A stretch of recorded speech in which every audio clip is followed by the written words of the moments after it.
नमस्कार विद्यार्थी मित्रांनो, काय चाललं? मजेत आहात?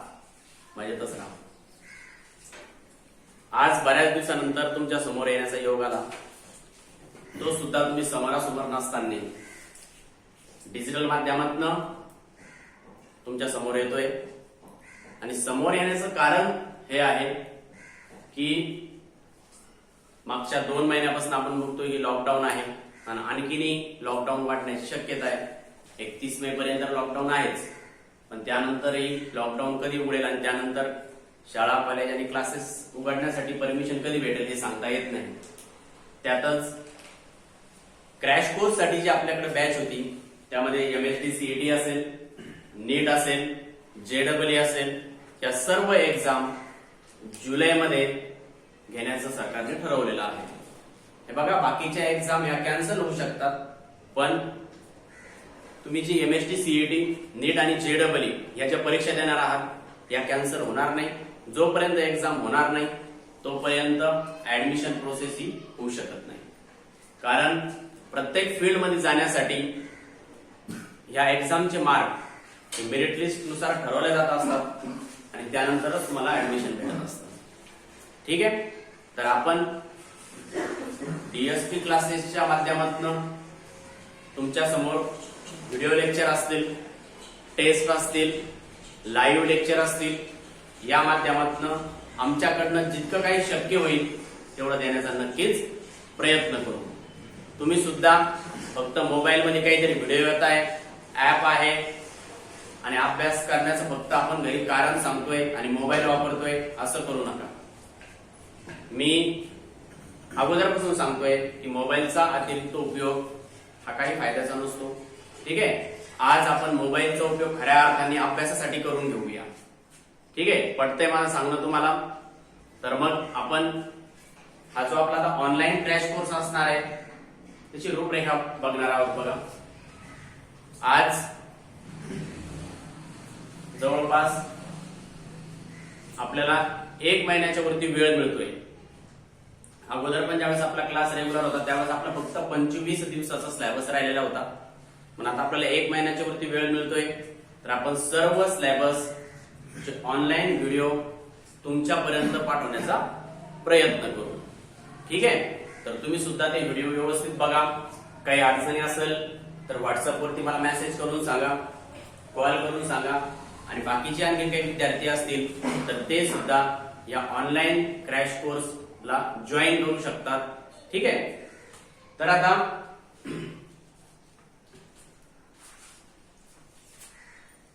ज्यावेळेस आपण रेग्युलर क्रॅश कोर्सची बॅच घेत होतो त्यावेळेस आपण फिजिक्स मधले, तुम्हाला सर्वांना माहिती आहे की मी प्राध्यापक दीपक फुलारे भौतिकशास्त्र म्हणजे फिजिक्स हा विषय तुम्हाला शिकवत असतो.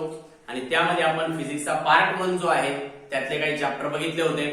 आता आपण स्टार्ट करणार आहोत फिजिक्स पार्ट 2.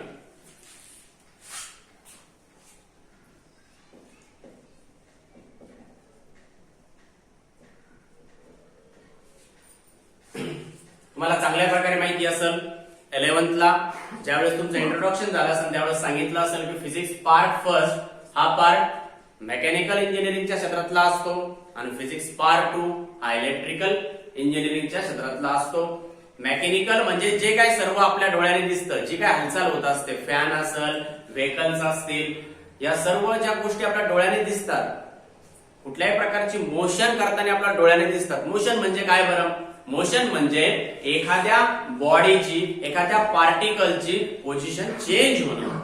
मग ती पोझिशन हे एका दिशात चेंज होतीये का, एका डायरेक्शनला चेंज होतीये का? जसं की मी तुमच्यापर्यंत येतोय तर ही मोशन कुठली असणार आहे? तर 1 डायमेन्शनल मोशन असणार आहे. त्यासोबतच आपण जर का इकडे सुद्धा जात असू आणि समोर सुद्धा येत असू तर त्याला म्हटलं जातं 2 डायमेन्शनल मोशन. आणि जर का आपण समोर सुद्धा जातोय, पाठीमागे सुद्धा जातोय, एक तर वरती जातोय किंवा खाली जातोय तर याला म्हटलं जातं 3 डायमेन्शनल मोशन. पण मोशन मध्ये मात्र काय व्हायला पाहिजे? पार्टिकलची हालचाल व्हायला पाहिजे. पार्टिकलची जर का हालचाल झाली नाही तर मग आपण त्याला मोशन म्हणू शकत नाही. ठीक आहे, पण त्याला सुद्धा आपण मोशन म्हणू शकतो, पण काय? Rest motion. ठीक आहे. तर ह्या मोशन वरती तुम्हाला सर्वांना आठवत असेल की न्यूटनने किती नियम बनवलेले आहे? 3 नियम बनवलेले आहे. ठीक आहे. तर Newton first law, second law आणि थर्ड लॉ तुम्हाला सर्वांना चांगल्या प्रकारे परिचित आहे. नसेल तर आपण त्याचं रिव्हिजन करू, कारण की भौतिकशास्त्रामध्ये हे न्यूटनचे नियम असेल, एनर्जी कन्झर्वेशनचा लॉ असेल, आईन्स्टाईनचा थेअरी ऑफ रिलेटिव्हिटी असेल, ओहम्स लॉ असेल, सुपरपोजिशन थेरम असेल, हे सर्व लॉ पूर्ण फिजिक्स मध्ये प्रत्येक चॅप्टर मध्ये येत असतात. त्यासाठी न्यूटन्स लॉ ऑफ मोशन कडे आपण पुढे जाऊ आणि त्याचं रिव्हिजन घेऊ.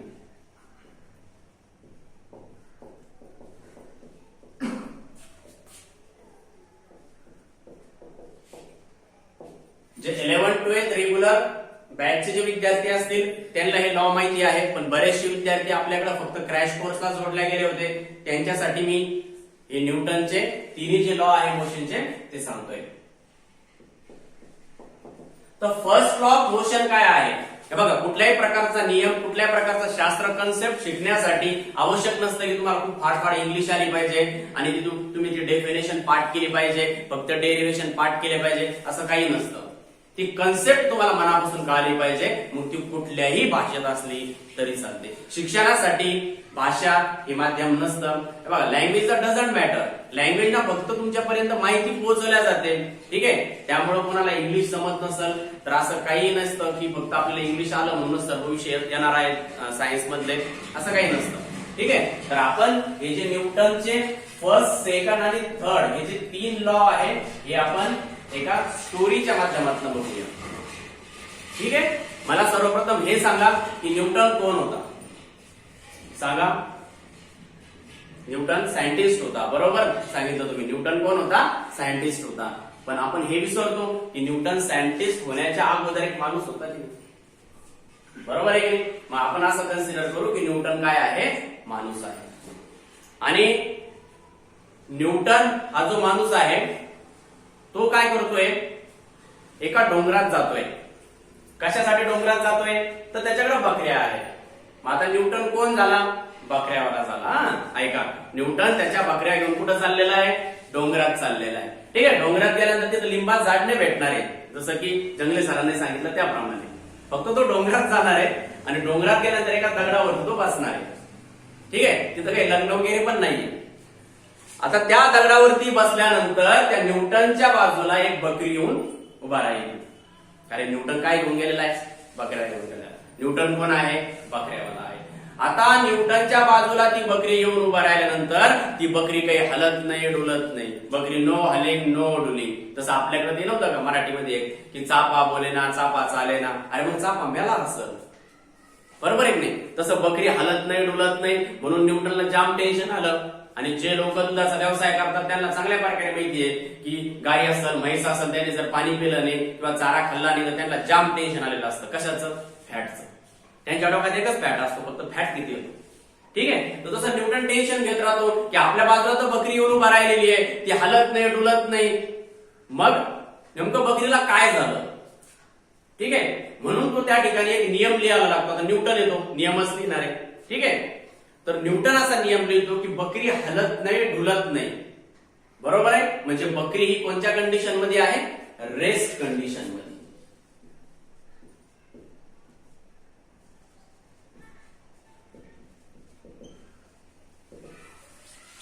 बकरी हलत नाही, डुलत नाही, म्हणून बकरी कोणत्या कंडिशन मध्ये आहे? रेस्ट कंडिशन मध्ये. मग न्यूटन काय करतो? त्या बकरीला तिथून हलवण्यासाठी एक्सटर्नल फोर्सचा वापर करतो. काय बरं एक्सटर्नल फोर्सचा तो वापर करतो? न्यूटन त्या बकरीला जोरात एक बुक्का मारतो. काय मारतो? बुक्का मारतो. जसा न्यूटननी जोरात बुक्का त्या बकरीला मारला तर काय वरडणार बरं बकरी? म्या. काय वरडणार? म्या. म्हणून न्यूटनचा सेकंड लॉ आहे की एक्सटर्नल फोर्स लावल्यानंतर काय वरडती बकरी? म्या. म्याच नाही, बकरीच नाही, तर प्रत्येक एक पार्टिकल, बॉडी काही जरी असेल तर त्याला जर का आपण एक्सटर्नल फोर्स लावला तर त्यातनं काय आवाज यायला पाहिजे? म्या. म्याचा अर्थ आहे मास इंटू ऍक्सलरेशन. समजलं का? ठीक आहे. पण त्या ठिकाणी न्यूटन संग घात झाला. त्याने बकरीला बुक्का तर मारून द्याला, बकरी ओरडली म्या, पण नंतर त्यांनी बघितलं की त्या ठिकाणी आपण ऍक्शन तर लावलेली आहे, फोर्स एक्सटर्नल फोर्स अप्लाय तर केलेला आहे, मास इंटू ऍक्सेलरेशन हे सूत्र आपल्याला भेटलेलं आहे, पण त्या ठिकाणी ज्या बकरीला बुक्का मारला ती बकरी नसून बोकड्या आहे. आता मला सांगायची आवश्यकता नाही या ठिकाणी की आपण बकरीला नाही बोकड्याला जर का बुक्का मारला तर बोकड्या काय करणार रे, आपण जी काय ऍक्शन दिली त्याला तो काय करणार, रिॲक्शन देणार. मग तेच तिसऱ्या नियमात सांगितलेलं आहे, आपण इकडनं बोकड्याला बुक्का मारला म्हणजे ऍक्शन दिली तर तिकडनं सुद्धा आपल्यावरती काय होऊ शकते, रिॲक्शन होऊ शकते. इतक्या सोप्या पद्धतीने हे 3 नियम आहेत न्यूटनचे. कळाले सर्वांना? यासाठी कुठल्याही प्रकारचं स्टेटमेंट पाठ करायची गरज नाही. न्यूटन कोण, भाकऱ्यावाला, कुठं गेला, डोंगरामध्ये, कुठं बसला, दगडावरती, त्याच्या बाजूला येऊन कोण उभा राहिली, बकरी, बकरी उभा आहे, हलत नाही डुलत नाही म्हणजे बकरी ना रेस्ट कंडिशन. दुसरी नियमामध्ये न्यूटनना बकरीला काय मारला, बुक्का मारला. काय वरडली रे बकरी, म्या वरडली. मग न्यूटनचं फोर्स सूत्र काय झालं, म्या, म्या यानी कि मास इंटू एक्सलरेशन. और थर्ड जो लॉ है उसमें क्या किया न्यूटन ने जो भी एक्शन दिया वो एक्शन उधर से उसको क्या में मिला, रिएक्शन में मिला. हे न्यूटननी सांगायची गरज नाही, आपल्या हे गीतेमध्ये लिहिलेलं आहे की जर का तुम्ही पाप केलं तर त्याची सजा तुम्हाला भेटणार आहे. जसे तुमचे कर्म असणार आहे ठीक आहे, त्याचप्रमाणे तुम्हाला त्या यातना भेटणार आहे. म्हणजे ऍक्शन तुम्ही करशाल तशाच प्रकारचे रिॲक्शन तुम्हाला भेटणार आहे. कळालं का? म्हणजे हे 3 नियम तुम्हाला व्यवस्थितरित्या समजले. सर्वांना समजले न्यूटनचे 3 नियम? ठीक आहे, चला हे नोट डाऊन करून घ्या. कसं करणार नोट डाऊन? तर नोट डाऊन करण्यासाठी व्हिडिओला पॉज करायचा आणि हे लिहून घ्यायचं. ठीक आहे, मी रेज करतो या.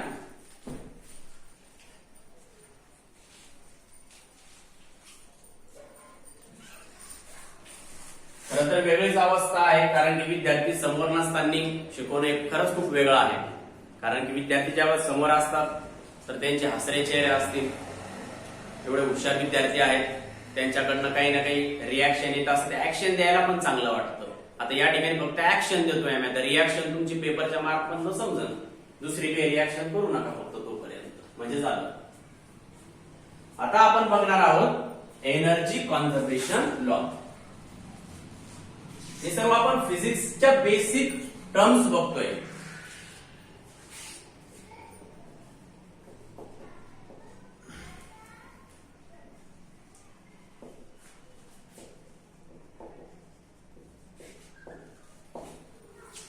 ठीक आहे, एनर्जी कॉन्झर्वेशन लॉ हा लॉ प्रत्येक ठिकाणी ऍप्लिकेबल आहे. मग तुमचं ते फिजिक्सच नाही तर केमिस्ट्री असेल, मॅथ असेल, बायो असेल. तुम्ही म्हणशाल की सर मॅथ मध्ये कसं काय?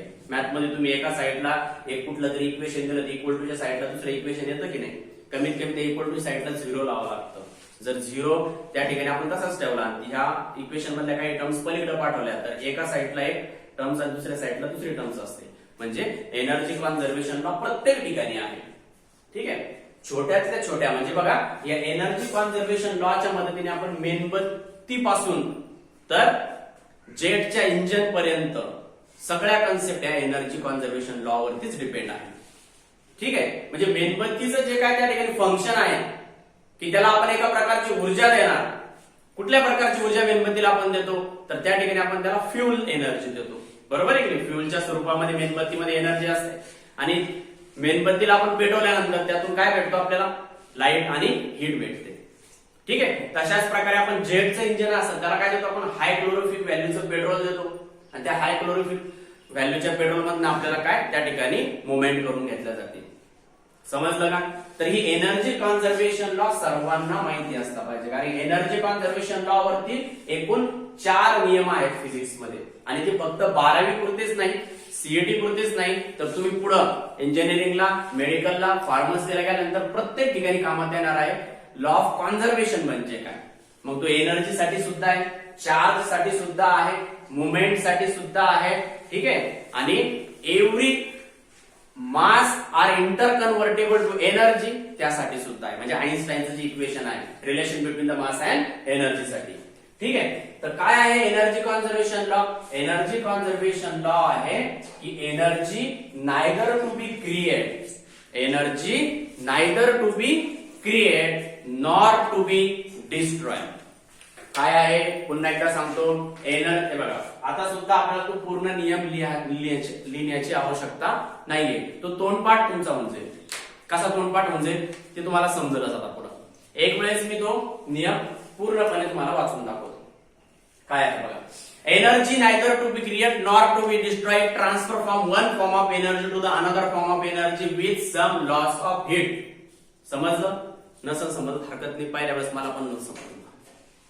आता आपण ते समजून घेऊ काय आहे. तर तो सांगतो आहे की ऊर्जा ही तयार करता येत नाही आणि नष्ट सुद्धा करता येत नाही. मग काय करता येते? एनर्जी ही ऊर्जा ही तयार करता येत नाही आणि नष्टही करता येत नाही. मग ती फक्त रूपांतरित केल्या जाते एका स्वरूपातून दुसऱ्या स्वरूपात. ठीक आहे. Energy neither to be create nor to be destroy. It transfer one form to another form with some loss of heat. ठीक आहे. मग आता या ठिकाणी आपण काही कन्सिडरेशन करू. एनर्जीला पुट करू आपण. असं पुट करत नाही का? ठीक आहे. एक तुम्ही एक जोक वाचला असेल ना की गणिताचे सर जेवण करत असतात आणि ते फक्त पोळीच खात असतात. ठीक आहे. मला माहिती आहे पीजे, पण मला काय सांगणार आहे. मग ते पोळीच खात असतात तर मराठी सर तिकडणार आहे त्यांना म्हटले का तुम्ही फक्त पोळीच खाताय, तर ते म्हटले की आम्ही भाजीला एक्स मानलंय.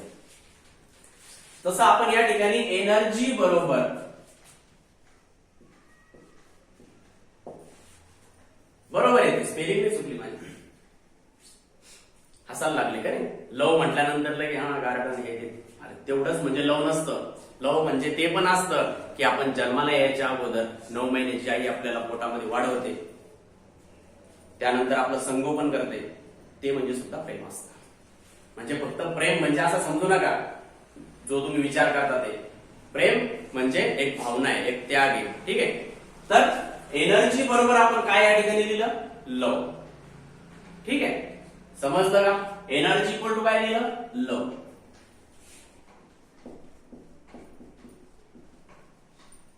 आणि वन फॉर्म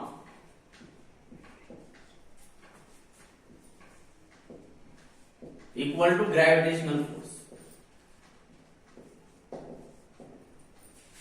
ठीक आहे. आणि सगळ्यात शेवट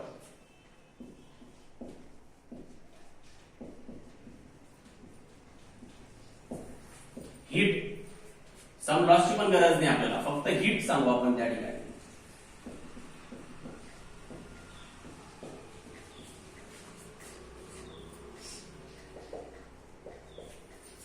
आता फक्त एक 3 शब्द त्या ठिकाणी टाकायचे आणि मग नियम म्हणायचा.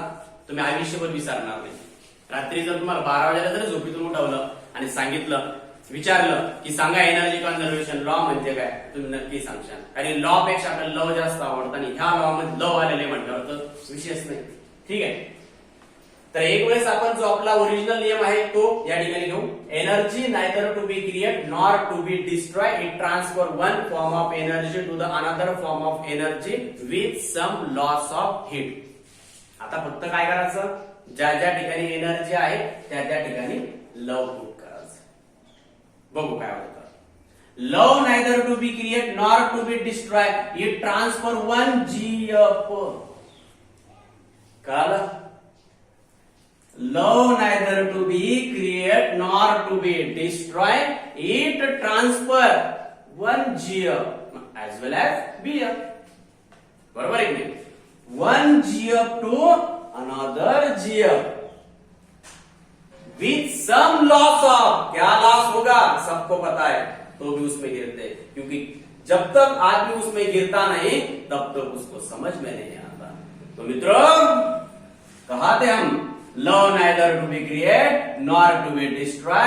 It transfer one G up to another G up with some loss of money as well as time. समजलं का? लव हे तयार होत नाही, ते नष्टही केल्या जात नाही, ते एका ठिकाणून दुसऱ्या ठिकाणी, एका व्यक्तीवरून दुसऱ्या व्यक्तीवरती ट्रान्सफर होतं. आणि हे ट्रान्सफर होत असताना वेळ मात्रच नक्की निघून जात असतो आणि त्या ठिकाणी पैसे सुद्धा आपले वाया गेलेले असतात. समजला नियम? हा नियम जर का तुम्हाला समजला तर तो तुम्ही चांगल्या प्रकारे व्यवस्थित रीड करा आणि तुम्हाला इन फ्युचर मध्ये पण काम येईल. बघा, हाच नियम आपण आणखी समजून घेऊ शकतो. कशा प्रकारे की आपण लहान असताना आपल्याला सर्वात जास्त कोण आवडतं? आपली आई. आणि आपण मोठं झाल्यानंतर कोण आवडतं? आईची सून. बरोबर आहे की? म्हणजे याचा अर्थ काय की लव, आता आईबद्दल प्रेम आपलं तयार झालं का? नाही. आणि असं कोणाला विचारलं आपण तुझं आईबद्दलचं प्रेम नष्ट झालं, तो काय म्हणणार? नाही, आईबद्दलचं प्रेम माझ्या मनात कधीच नष्ट होणार नाही. बरोबर आहे. म्हणजे काय होतं मग? प्रेम तयारही कोणी केलं नाही, नष्टही कोणी केलं नाही. अरे ते रूपांतरित झालं. जसं तुमचं वय वाढलं तसं ते आईवरतून आईच्या सुनावरती, नंतर मग तुमच्याच नातवावरती, अशा प्रकारे हे बदलत राहतं. कशानुसार? वेळेनुसार. आणि पैशानुसार पण प्रेम बदलतं बरं का. लॉकडाऊन मध्ये चांगल्या प्रकारे कळालाच असेल. ठीक आहे. ज्याच्याकडे पैसे, ठीक आहे, तो सर्वस्व आहे. समजलं व्यवस्थित? नियम विसरणार तुम्ही आता? हा बिलकुल ठीक आहे. चला, हे काही नोट डाऊन ना करून घेऊ, कारण असं काही नोट डाऊन करशाल आणि तुमच्या घरच्यांना जर बघितलं तर मग ते फुलार सर असं काही शिकवतात का, हे तुमच्या लक्षातच राहील.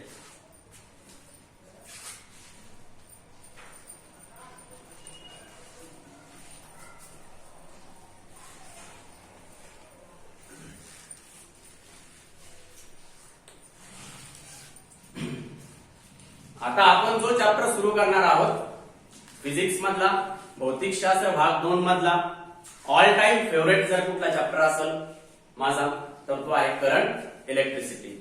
आणि सर्वांचाच फेवरेट आहे, कारण की तिच्याशिवाय कोणालाच करमत नाही. बरोबर आहे की? ती म्हणजे कोण? Light, electric supply. बरोबर आहे की नाही? एक 10-5 मिनिटं जरी इलेक्ट्रिकल सप्लाय नसेल तर फॅन बंद होतो, लाईट बंद होतो. ठीक आहे. आजकाल तर मोबाईल बंद होतो. मोबाईल बंद झाला म्हणजे सर्वच बंद होतं. म्हणून तिचं महत्व आपल्या आयुष्यात किती आहे हे सर्वांना चांगल्या प्रकारे माहिती आहे. ठीक आहे. त्यावरती एक छोटीशी ओळ आहे माझ्याकडं, ती तुम्हाला सांगतो की व्याकुळ झालेला pole, you know that the pole, खंबा रस्ता तो बनवतो का खंबा, तर तो खंबा त्या तारेला, खंबा तो नाही पोल, इथं आमचे प्रिय विद्यार्थी जंगले सर बसलेले आहेत, त्यामुळे त्यांच्या मनात असा काही डाऊट येऊ नये त्यासाठी मी पुन्हा एकदा क्लिअर करून सांगतो की पोल सांगतोय. काय सांगतोय? पोल. तो पोल जो आहे तो त्याच्या गळ्याच्या तारा घालून दिलेल्या आहे. जसं एकदा झालं का तारा गळ्यात घालून दिल्या जात्या, त्या लोम कळल्या जात्या, त्या काही गळ्यातून निघत नाही. ठीक आहे. उलट त्यांना टिकवण्यासाठी ताण वाढावं लागतं. पहिला मुलगा, दुसरा मुलगा, म्हणजे असे सर्व अशा प्रकारची स्टोरी. तर आता आपण ती छोटीशी कविता आहे, मोठी कविता नाही सांगणार मी. तर व्याकुळ झालेला पोल तारेकडे पाहून म्हणाला, व्याकुळ झालेला पोल तारेकडे पाहून म्हणाला, ती कुठं दिसत नाहीये. ती म्हणजे कोण? Light, electrical supply. व्याकुळ झालेला पोल तारेकडे पाहून म्हणाला, ती कुठं दिसत नाहीये. तशी तार बोलली पोलला, खरं आहे तुझं, ती कुठं दिसत नाहीये. तिनं नवं घर केलंय आणि ती इन्व्हर्टर शिवाय बसत नाहीये. मग तिला जर का बसवायचं असेल तर इन्व्हर्टरची आवश्यकता असते. ठीक आहे. तर असा आपला फेवरेट चॅप्टर तो म्हणजे करंट इलेक्ट्रिसिटी.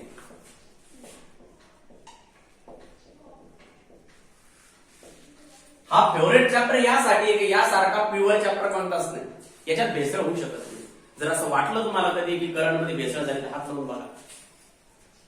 ठीक आहे. आणि चॅप्टर पण असा आहे की दिसत नाही पण काम बरोबर करतो. इलेक्ट्रिकल एनर्जी आहेच अशी की जी दिसत नाही पण कार्य करते. कोणासारखी? आपल्या शरीरातल्या आत्मासारखी. आपल्या शरीराची आत्मा आहे, दिसत नाही पण काम करते की नाही. शरीरातली आत्मा निघून गेल्यानंतर शरीर काही कामाचं आहे का? नाही. तसंच इलेक्ट्रिकल एनर्जी म्हणजे आत्मा आहे आणि शरीर म्हणजे मेकॅनिकल आहे. दोघांना एकमेकांची गरज आहे. मेकॅनिकल म्हणजे शरीर आणि इलेक्ट्रिकल म्हणजे आत्मा. आत्मा दिसत नाही पण कार्य करते. तसंच इलेक्ट्रिकल एनर्जी ही दिसत नाही. बघा इलेक्ट्रिकल एनर्जी कशी दिसत नाही ते आपण बघू. इलेक्ट्रिकल एनर्जी चार्ज डोळ्याने दिसतो का? नाही. इलेक्ट्रॉन्स नाही, फोटॉन्स नाही, एटम्स नाही. त्यासोबतच नंतर इलेक्ट्रिकल करंट डोळ्याने दिसतो का? नाही. इलेक्ट्रिकल करंट मुळे तयार झालेली मॅग्नेटिक फील्ड आपल्या डोळ्याने दिसते का? नाही. इंडक्शन डोळ्याने दिसतं का? इलेक्ट्रिकल करंट मुळे तयार झालेली इलेक्ट्रोमॅग्नेटिक वेव्ह आपल्या डोळ्याने दिसते का? नाही. इलेक्ट्रोमॅग्नेटिक वेव्ह डोळ्याने तर दिसत नाही. आणि दिसली असती तर किती अवघड झालं असतं. इलेक्ट्रोमॅग्नेटिक वेव्हच्या माध्यमातून आपल्या मोबाईलची रेंज येते आणि ती इलेक्ट्रोमॅग्नेटिक वेव्ह जर डोळ्यात दिसली असती तर एखाद्याचा आलेला कॉल आपण मध्येच धरून घेतला असता. काय बोलताय ते ऐकून घेतलं असतं. म्हणून इलेक्ट्रिकल एनर्जी दिसत नाही. कळालं सर्वांना? ठीक आहे. अशी आपली ही इमॅजिनरी क्वांटिटी आहे. ठीक आहे, पण वर्क मात्र निश्चित करते. ठीक आहे. एक आणखीन कसं लक्षात ठेवायचं बघा याला, ही क्वांटिटी जी आहे ना ही क्वांटिटी स्टॅटिक्स आहे. बऱ्याच वेळेस आपण ऐकतो स्टॅटिक्स, डायनामिक. भरपूर विद्यार्थी इंजिनिअरिंगला जातात, पास होतात, पण जर त्यांना विचारलं की स्टॅटिक्स आणि डायनामिक्सचा काय फरक आहे तर तो सांगता येत नाही. तर आपण स्टॅटिक्स आणि डायनामिक्स बघू. बघा,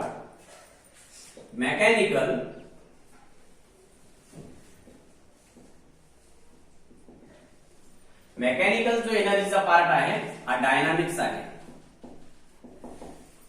आणि इलेक्ट्रिकल जो पार्ट आहे हा स्टॅटिक्स आहे. कसा बघा, मेकॅनिकल जी काय तुमच्याकडं वस्तू आहे ती डायनामिक्स आहे, डायनामिक पर्सनॅलिटी, जिचं नाव काल पण होतं, आज पण आहे आणि उद्या पण राहणार डीएसपी क्लासेस. बरोबर, म्हणजे काय डायनामिक पर्सनॅलिटी. डायनामिक ज्याला काय पास्ट आहे, ज्याला प्रेझेंट आहे आणि ज्याला फ्युचर आहे, त्याला म्हणायचं मेकॅनिकल एनर्जी. इलेक्ट्रिकल एनर्जी तसं नसतं.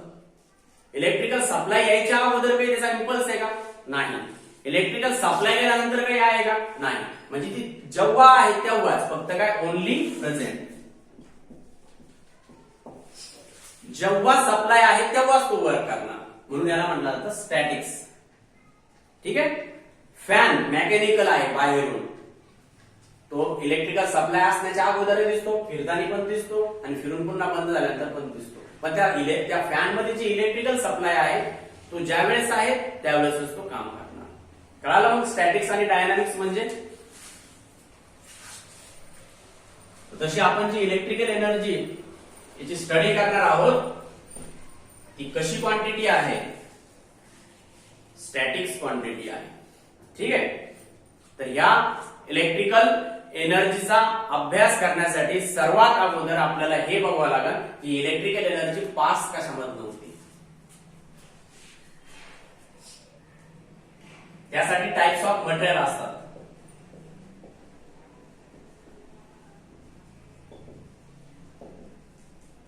पहिला टाइप्स असतो मेटल्स. यावरती आपण जास्त वेळ नाही घालवणार आहे कारण ही खूप बेसिक आहे, हे सर्वांना माहिती असतं. मेटल्सला आपण काय म्हणतो? कंडक्टर. का कंडक्टर म्हणतो? तर आपण जर का मेटलच्या इंटरनल स्ट्रक्चरचा विचार केला तर त्यामध्ये जे इलेक्ट्रॉन्स असतात ते इलेक्ट्रॉन्स एकदम फ्री असतात, अगदी तुमच्यासारखेच फ्री, कुठल्याही प्रकारच्या बॉन्डिंग मध्ये नाहीये, फ्री इलेक्ट्रॉन्स आहे.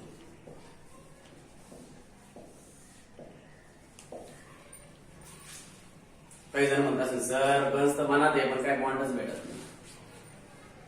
तर त्यासाठी आता मी काही कुठं सांगणार नाही. त्यासाठी मेटल्स म्हणजे काय? कंडक्टर. त्यामध्ये इलेक्ट्रॉन्स कसे असतात? फ्री. म्हणजे कुठल्याही प्रकारचा चार्ज आला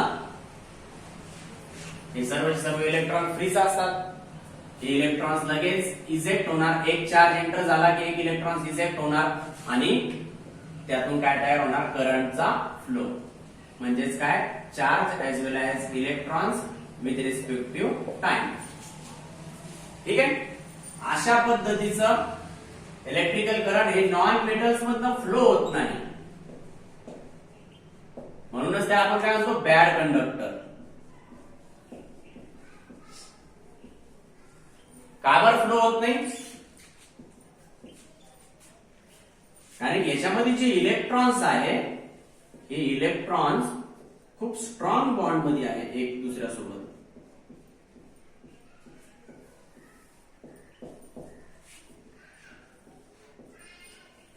ठीक आहे. त्यामुळे कुठल्याही पद्धतीचा एक्सटर्नल चार्ज जो आहे तो मध्ये जाणार नाही आणि कोणताच इलेक्ट्रॉन्स त्या ठिकाणी काय नाहीये? फ्री नाहीये. त्यामुळं चार्ज मध्ये एंटर होणार नाही, करंटचा प्रश्नच येत नाही. मग करंट त्यातून पास होणार नाही ना, मग ज्या वेळेस आपण इलेक्ट्रिकल कंडक्टर वापरणार त्याला प्रोटेक्शन म्हणून काय वापरायचं? तर त्यासाठी वापरले जातात नॉन मेटल्स. म्हणून आपण कंडक्टिंग वायरची ज्यावेळेस आपल्या घरामध्ये फिटिंग करतो, वायर यूज करतो, चार्जरचं वायर घ्या तुम्ही एक्झाम्पल मध्ये, इयरफोनचं वायर घ्या, त्याच्या वरतून जे कव्हरिंग आहे ते कव्हरिंग आहे नॉन मेटलचं, आणि नॉन मेटल्स मधलं करंट सप्लाय होणार नाही, त्यापासून आपल्याला प्रोटेक्शन भेटू शकतं, म्हणून त्याला म्हटलं जातं इन्सुलेटर. समजलं इथपर्यंत? त्यानंतर थर्ड पार्ट आहे ज्याचं नाव आहे सेमीकंडक्टर. सेमीकंडक्टर म्हणजे काय? लाईज बिटवीन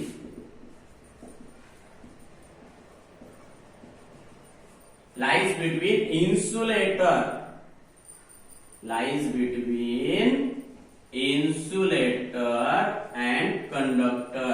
याची जी प्रॉपर्टी आहे ना ती लाईज बिटवीन आहे. मग आपण त्याचं स्ट्रक्चर बघू बघा कसं असणार आहे. तर त्याचं जर का आपण इंटरनल स्ट्रक्चर बघितलं तर त्या इंटरनल स्ट्रक्चर मध्ये जे इलेक्ट्रॉन्स आहे त्या इलेक्ट्रॉनची जी बॉन्डिंग आहे ती थोडी वीक आहे. असं नाही की त्यांच्यामध्ये बॉन्डिंग नाही, बॉन्डिंग आहे पण वीक आहे. या वीक बॉन्डिंग मुळे काय होतं, बाहेरचा जो चार्ज आहे ना तो इनिशियली तर त्या ठिकाणी एंटर होऊ शकत नाही कारण त्याच्यात बॉन्डिंग आहे, पण काही वेळानंतर त्याने थोडा इलेक्ट्रोमोटिव्ह फोर्स वाढवला की मग तो चार्ज मध्ये एंटर होऊ शकतो आणि त्याला फ्री इलेक्ट्रॉन्स त्या ठिकाणी भेटू शकतो. फ्री इलेक्ट्रॉन्स एकदम मायनॉरिटी असतात. फ्री इलेक्ट्रॉन्स किती? 5% फ्री इलेक्ट्रॉन्स त्या ठिकाणी प्रेझेंट असतात. मग त्यामुळे काय होतं, इलेक्ट्रिकल करंट त्या ठिकाणी इलेक्ट्रोमोटिव्ह फोर्स वाढवला की फ्री इलेक्ट्रॉन्स त्या चार्ज सोबत पेअरिंग करतात आणि मग बाकीचे सुद्धा म्हणतात की त्याला जोडी भेटते, आपण का जोडी त्या ठिकाणी तयार नाही केली पाहिजे, आणि मग असे सगळे सेमीकंडक्टर नंतर काय होऊन जातात, कंडक्टर होऊन जातात. ठीक आहे. सेमीकंडक्टर म्हणजे कसा बघा, एक एक्झाम्पल त्यासाठी सांगतो की कंडक्टर म्हणजे काय. एक पाईप घेतला आपण आणि त्या पाईप मधनं जर का पाण्याचा फ्लो होत असेल तर त्याला म्हणायचं कंडक्टर. पाण्याचा फ्लो बिलकुल होतोय, कुठल्याही प्रकारची अडचण येत नाही. इन्सुलेटर म्हणजे त्या पाईपला वरतून आपण कॅप लावली, आता पाण्याचा फ्लो होऊ शकतो का? नाही, बिलकुल पण होऊ शकत नाही, होणारच नाही. ठीक आहे, कारण की त्या ठिकाणी पूर्णपणे यांनी काय केलेलं आहे, बॅन केलेलं आहे. तसं या ठिकाणी बिलकुल पण इलेक्ट्रॉन्स नाहीये, म्हणजे करंटचा फ्लो होणार नाही, करंटला बॅन केलं जाईल. ठीक आहे. आणि सेमी कंडक्टर म्हणजे त्या ठिकाणी एक नळ लावलेला आहे आणि तो नळ जो आहे आपण इकडनं पाण्याचा फ्लो केला की सुरुवातीला तो अडवून ठेवतो, पण फोर्स वाढवल्यानंतर त्या ठिकाणी नळ आपण फिरवू शकतो आणि ज्या प्रमाणात आपल्याला पुढे चार्ज पाठवायचे तसे आपण ते रेग्युलेट करू शकतो. म्हणजे कंडक्टर म्हणजे प्युअरली एका गटामधले, इन्सुलेटर म्हणजे प्युअरली दुसऱ्या गटामधले, आणि सेमी कंडक्टर म्हणजे ना तो इधर का ना तो उधर का, बीच वाला, म्हणजे मी बाजूला होतो. कळालं का? सेमी कंडक्टर म्हणजे कसं, आपण एक सांगतो की सेमी इंग्लिश सारखा, ज्याला पूर्णपणे मराठी येत नाही, ज्याला पूर्णपणे इंग्लिश येत नाही, दोन्ही एकत्रित शिक्षण घेतो त्याला म्हटलं जातं सेमी इंग्लिश. समजलं टाइप्स ऑफ मटेरियल्स व्यवस्थित? हे नोट डाऊन करून घ्या.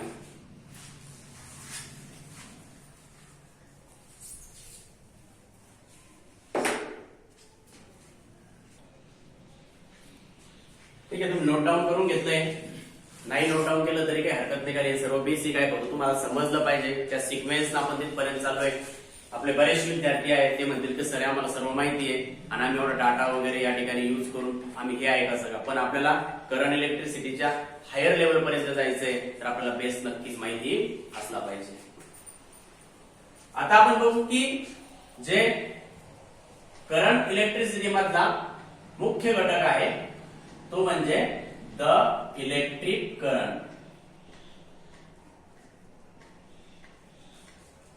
इलेक्ट्रिक करंट म्हणजे काय, the flow of charges as well as electrons. Definition सर्वांना माहिती, the flow of charges as well as electrons.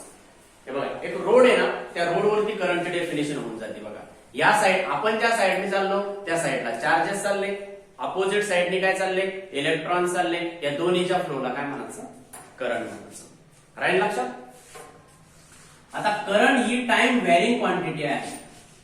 Time varying म्हणजे with respect to time, time नुसार चेंज होणारी.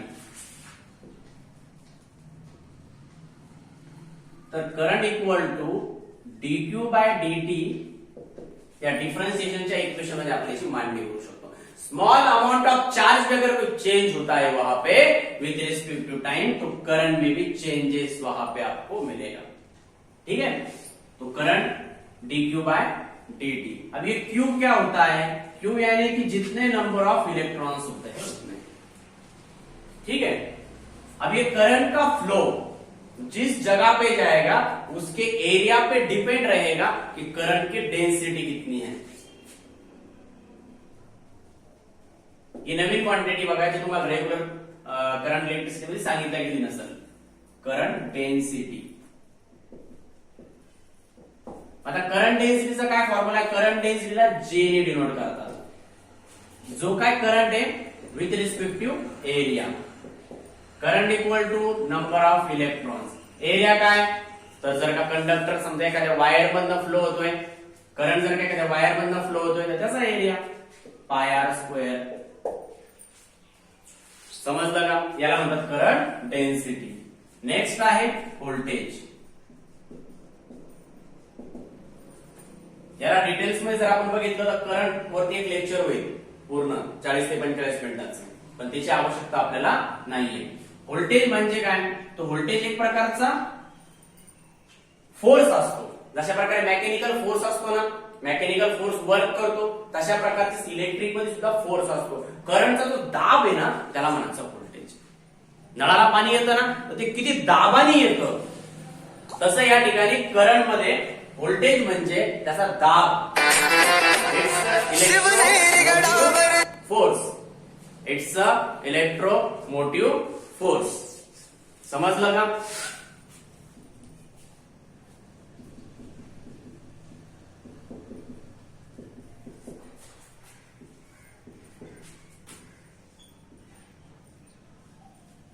V equal to W upon Q अशा प्रकारचं आपल्याकडे fundamental सूत्र आहे। म्हणजे काय? जितका इलेक्ट्रोमोटिव्ह फोर्स असला तितका वर्क जास्त होईल, आणि चार्जचा जर का मॅग्नेट्यूड जास्त असेल तो व्होल्टेज कमी असला तरी चालेल। आता हे तुम्हाला समजून सांगतो बघा मी। जितका तुमच्याकडे फोर्स आहे तितकं वर्क होणार आहे, पण चार्जचा मॅग्नेट्यूड का जर तुमच्याकडे जास्त असेल तर व्होल्टेजची गरज कमी पडेल। ठीक आहे, म्हणजे बघा व्होल्टेज म्हणजे एक प्रकारचा आपण दुरावा म्हणू शकतो। ठीक आहे, तसा आज तुमच्या आमच्यामध्ये दुरावा झालेला आहे, तुमचा आणखी कोणासोबत दुरावा झालेला असेल तर त्याला आपण काय म्हणू शकतो? व्होल्टेज म्हणू शकतो। तर आपल्याला एखादं वर्क करायचं आहे आणि ते वर्क आपण जर काही 5 वर्षाच्या मुलाला सांगितलं, म्हणजे मॅग्नेट्यूड किती चार्जचा 5 वर्षाचा मुलगा आहे, तर त्याला जास्त त्या ठिकाणी पोटेन्शियल लागणार आहे, म्हणजे जास्त काम करावं लागणार आहे, जास्त एनर्जी यूज करावं लागणार आहे। 5 वर्षाचा मुलगा आहे आणि त्याला जर सांगितलं की 5 किलोची वस्तू इकडे उचलून ठेवायची, त्यासाठी ते पोटेन्शियल जास्त आहे, बरोबर, त्यासाठी ते वर्क पण जास्त आहे। पण तिथं जर का समजा 20 वर्षाचा मुलगा असताना त्याला सांगितलं की 5 किलोची वस्तू आहे तिकडे उचलून ठेवायची, मॅग्नेट्यूड वाढवला ना तुम्ही तर त्याचं पोटेन्शियल कमी यूज होईल, त्याला तेवढ्या पोटेन्शियलची गरजच पडणार नाही। कळालं का? तर अशा प्रकारची क्वांटिटी आहे ती म्हणजे काय? व्होल्टेज। आता करंट आणि व्होल्टेज दोन्ही चांगल्या प्रकारची म्हणजे एकमेकांसोबत रिलेटेड क्वांटिटी आहे। बघा, पाण्याचा फोर्स वाढला की पाणी पण वाढतं, पाण्याचा फोर्स कमी झाला की त्या ठिकाणी पाणी पण कमी होतं। मग हे दोघांचं चांगलं चालू असलं की तिसरा नक्कीच त्या ठिकाणी येणार आहे, दोघात तिसरा नक्कीच येत असतो। हा कोण आहे? रेझिस्टन्स। पण याची पण आवश्यकता असते। तुम्ही हो ना सर, बरोबर आहे, मध्येच कोणी पण येऊन जातं, मध्येच मम्मी आवाज देते, मध्येच पप्पा आवाज देत्या। ठीक आहे, म्हणजे ते एक प्रकारचे रेझिस्टन्स तुम्हाला आज जरी वाटत असले पण त्या रेझिस्टन्सची आवश्यकता ही नक्कीच असते। विदाउट रेझिस्टन्सचा कुठल्याही प्रकारचा फ्लो होत नाही, विदाउट रेझिस्टन्सचा कुठल्याही प्रकारचं वर्क होत नाही। तर रेझिस्टन्स काय करतो? अपोज करण्याचं काम करत असतो। Resistance is a reciprocal of current. ठीक आहे, आणि याचं युनिट आहे ओहम। बाबा ओहम जे होते ते कॅप करत होते, म्हणून या ठिकाणी कॅपचं सिंबल दिलं जातं। व्होल्टेजचं युनिट आहे अलेक्झांडर व्होल्टा, त्यानुसार व्होल्ट युनिट दिलं जातं, आणि करंटचं युनिट दिलं जातं अँपियर। समजलं सर्वांना? हे आजच्या लेक्चर मध्ये आपण आता फक्त एक नियम बघणार आहोत, तो पण डिटेल्स मध्ये नाही किंवा सर्किट नाही, फक्त त्याबद्दल आपण एक रिलेशन बघणार आहोत आणि तो नियम आहे ओहम्स लॉ. ठीक आहे, हे पॉज करून नोट डाऊन करून घ्या. विशेषतः करंट डेन्सिटी, ड्रिफ्ट व्हेलॉसिटी पण शिकवणार आहे मी, पण ते केसीएल मध्ये शिकवतो. हे नोट डाऊन करून घ्या.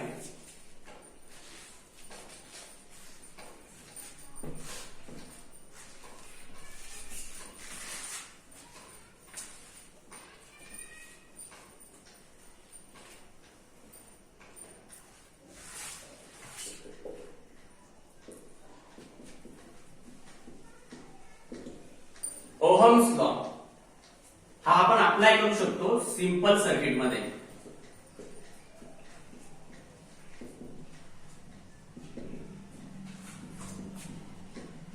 कॉम्प्लिकेटेड सर्किट मध्ये किंवा कॉम्प्लिकेटेड मॅटर मध्ये ओहम्स जात नाही. ओहम्स एकदम सरळ साधा माणूस आहे.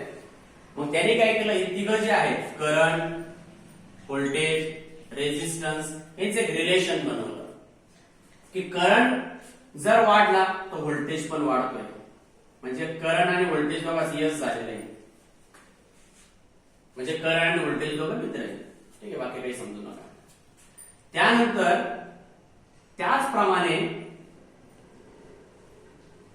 व्होल्टेज आणि रेझिस्टन्स हे दोघं सुद्धा मित्र आहेत. बरोबर आहे. तुम्ही माझ्या कसं बघा, आपल्याकडे समजा एक नळी आहे, त्यातून पाणी फ्लो होत आहे आणि आपल्याला जर का ते विशिष्ट उंचीवरती पोहोचवायचं असेल, विशेष आपण ज्यावेळेस घराचं काम चालू असतं आणि आपल्याला वरती जर का पाणी मारायचं आहे तर आपण नळीच्या समोरून तोंड दाबतो.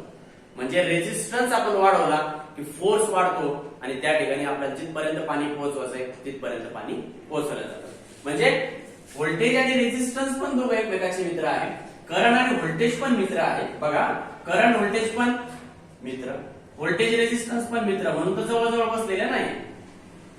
पण करंट आणि रेझिस्टन्स एकमेकाचे काय आहे, दुश्मन, जानी दुश्मन आहे. त्यांना एकमेकाची प्रगती पटतच नाही. करंटची व्हॅल्यू वाढली का व्होल्टेजची पण वाढते, पण करंटची व्हॅल्यू त्या ठिकाणी वाढायला लागली तर रेझिस्टन्सची व्हॅल्यू कमी होईल आणि रेझिस्टन्सची व्हॅल्यू जर का वाढली तर करंटची व्हॅल्यू काय व्हायला पाहिजे, कमी व्हायला पाहिजे. हे डायरेक्टली प्रपोर्शनल आहे आणि हे इनव्हर्सली प्रपोर्शनल. एरो काय सांगतात, याची व्हॅल्यू वाढवली याची पण व्हॅल्यू वाढणार आणि इथं करंटची व्हॅल्यू वाढवली की रेझिस्टन्सची व्हॅल्यू कमी होणार. मग हे कोण आहे बघा, करंट व्होल्टेजचा मित्र आहे. कारण की करंटची व्हॅल्यू वाढली की व्होल्टेजची व्हॅल्यू वाढते. Current directly proportional to the voltage. त्याचप्रमाणे रेझिस्टन्सची व्हॅल्यू वाढली तरी सुद्धा व्होल्टेजची व्हॅल्यू वाढते, कारण व्होल्टेज सुद्धा रेझिस्टन्सला डायरेक्टली प्रपोर्शनल आहे. मात्र करंट रेझिस्टन्सला इनव्हर्सली प्रपोर्शनल आहे. म्हणजे याच्यावरून आपल्याला हे बघावं लागेल की करंट जर का व्होल्टेजचा मित्र असेल तसंच रेझिस्टन्स पण व्होल्टेजचा मित्र असेल आणि करंट आणि रेझिस्टन्स या दोघं एकमेकांचे दुश्मन झालेले असतील तर व्होल्टेज कोण आहे, व्होल्टेज ही दोघांची मैत्रीण आहे आणि या मैत्रिणीमुळे बघा दुश्मनी. समजलं? करंट व्होल्टेजचा मित्र डायरेक्टली प्रोपोर्शनल, व्होल्टेज पण रेझिस्टन्सचा मित्र डायरेक्टली प्रोपोर्शनल. पण ही व्होल्टेज मध्ये आल्यामुळं या दोघांमध्ये इनव्हर्सली प्रोपोर्शनल रिलेशन तयार होतंय, दोघांत दुश्मनी तयार होती. ठीक आहे. आता बऱ्याच दिवसानंतर समजा एखादी वस्तू बंद असेल, तिचा जास्त उपयोग नाही केला पाहिजे, नाहीतर ती वस्तू जी आहे तर ती ब्रस्ट होऊ शकते. म्हणून तुम्ही बऱ्याच दिवसानंतर आज अभ्यासाला लागलेले आहात. तर तुम्हाला एवढंच आहे परत, आज खूप झालं. व्यवस्थित पूर्ण व्हिडिओ रिपीट ऐका. त्यानंतर याची असाइनमेंट सुद्धा तुम्हाला सबमिट करावं लागेल, टेस्ट सुद्धा घेतला जाईल आणि जसं क्लासमध्ये शिकवताना तुम्ही लक्ष देतात तशाच प्रकारचं लक्ष तुम्ही देऊ शकता. कुठल्याही प्रकारचा डिस्टर्बन्स तुम्हाला होणार नाही आणि चांगल्या प्रकारे तुम्ही अभ्यास करशाल एवढीच अपेक्षा व्यक्त करतो. ठीक आहे, धन्यवाद.